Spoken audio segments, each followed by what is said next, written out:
Existe um projeto de país e esse projeto está no Livro Amarelo. Olá, sejam bem-vindos ao Projeto Livro Amarelo. Eu sou o professor Jonathan Oliveira e hoje nós vamos estudar o capítulo 2, Meio Ambiente, beleza? Do fascículo De Onde Viemos. Qual é a história desse setor no nosso país? Qual é a relação entre a proteção dos ecossistemas, o controle de poluição e a gestão sustentável de recursos naturais com a economia? E como esse setor tão vilipendiado e ao mesmo tempo atacado é fundamental para a soberania do nosso território. Nós vamos ver isso e muito mais agora. Bora lá. Bom, vamos começar com o contexto histórico desse setor no nosso país. O Brasil, antes de tudo, possui características ambientais únicas em todo o planeta. Pelo seu tamanho, pela sua extensão, nós observamos uma biodiversidade absurda de biomas. Bioma seco, biomas úmidos, biomas quentes, biomas frios, desertos e florestas. O Brasil, como você sabe, possui também a maior biodiversidade do planeta, o maior número de espécies. Nós temos os recursos hídricos, não só do rio Amazonas, mas também de toda a extensão do nosso território, um oceano extenso, beleza? Diversas formações geológicas e assim por diante.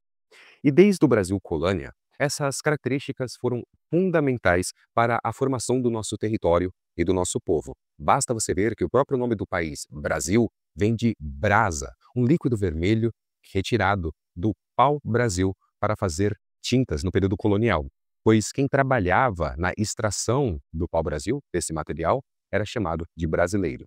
Depois vieram as primeiras plantações, a conquista do oeste e a constante interiorização da floresta amazônica do nosso país.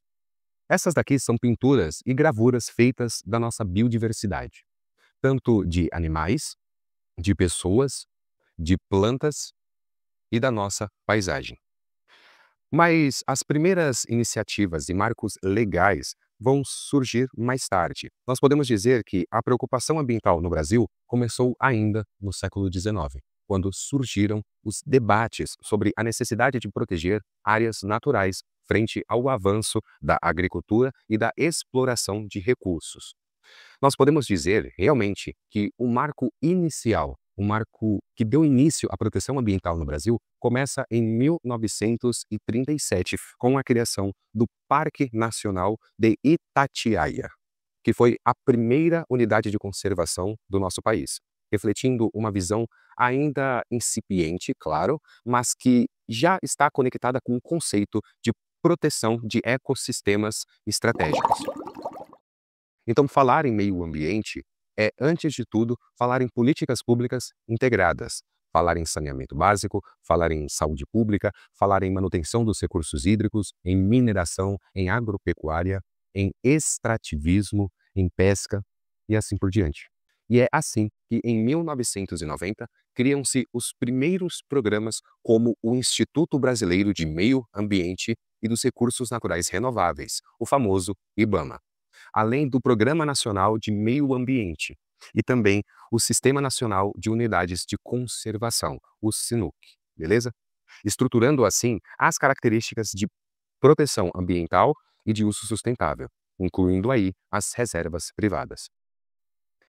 Então, essa é a breve história do nosso meio ambiente, um setor que é utilizado como uma arma política e, ao mesmo tempo, criticada, tendo a sua importância totalmente esvaziada.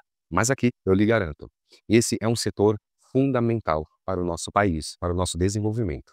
Então vamos ver a situação atual do meio ambiente no Brasil. Bora lá. Bom, hoje o Brasil possui uma das legislações ambientais mais completas do mundo, um sistema consolidado de unidades de conservação, incluindo áreas reconhecidas pela Unesco.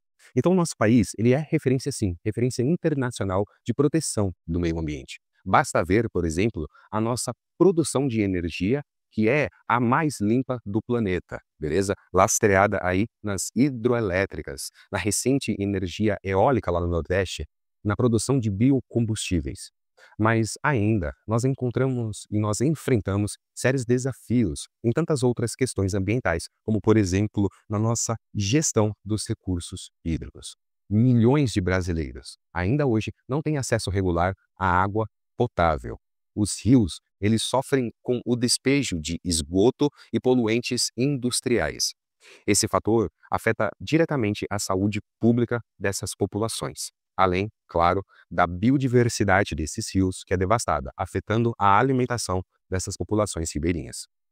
A poluição atmosférica, por exemplo, principalmente nos grandes centros urbanos, permanece elevada, impactando diretamente na saúde pública local, com milhares de mortes anuais atribuídas a doenças respiratórias e cardiovasculares.